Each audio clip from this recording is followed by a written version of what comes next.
আসসালামু আলাইকুম। সুমিতা কিচেনে আপনাদের সকলকে স্বাগত জানাই। আশা করি আপনারাও ভালো আছেন। আলহামদুলিল্লাহ আমিও ভালো আছি। তো আমাদের বাজার থেকে একটা ড্রাগন ফল কিনে নিয়ে এসেছিলো। তো আমি ভেবেছিলাম ড্রাগন ফলটা হয়তো লাল হবে, সেই জন্য কিছুদিন রেখে দিয়েছিলাম ঘরে। আমি ভাবলাম যে ড্রাগন ফলটা দিয়ে একটা অন্য কিছু একটা রেসিপি বানাবো। তো যাই হোক, আমি ড্রাগন ফলটা শেষমেশ কেটে দেখছি যেটা লাল নয়, সাদা। তো আমি কি করব, ড্রাগন ফলটা নিয়ে তো তাহলে আমি ভাবলাম যে ড্রাগন ফলটা একটা মাখা করে খাই।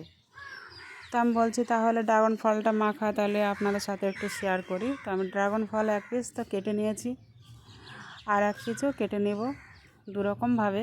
ওটা একরকমভাবে কেটেছি, এটাও আর একরকমভাবে কেটে নেব। তো আমি ছাড়িয়ে নিয়েছি।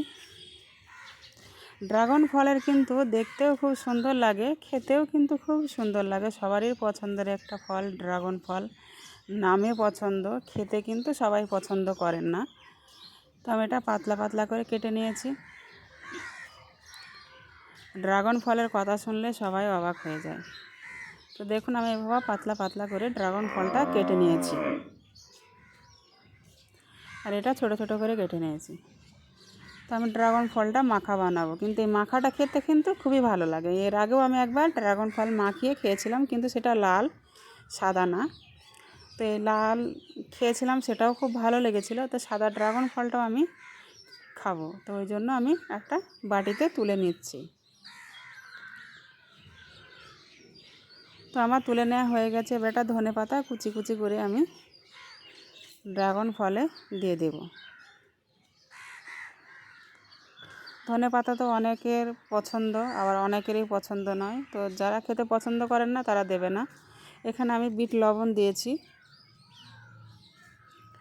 কয়েক টুকরো কাঁচা লঙ্কা দিয়েছি, ছোট ছোট করে কুচি করে নিয়েছি, দিয়ে দিয়েছি।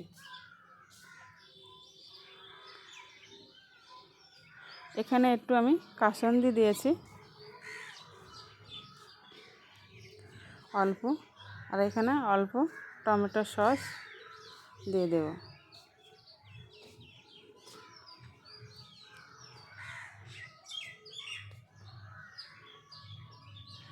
আর সামান্য লেবু রস।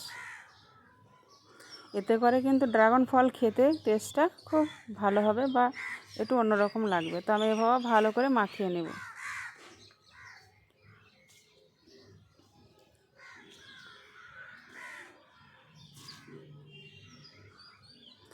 তো আমার মাখা শেষ।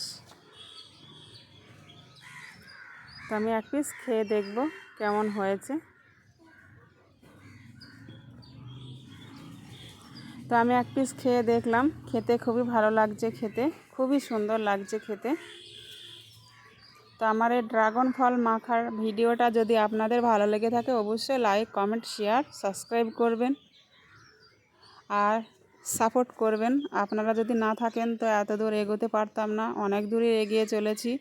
তো আপনারা আশা করি আরও আমার যে পথ চলা শুরু হয়েছে সেটারও পাশে আপনারা থাকবেন শেষ পর্যন্ত।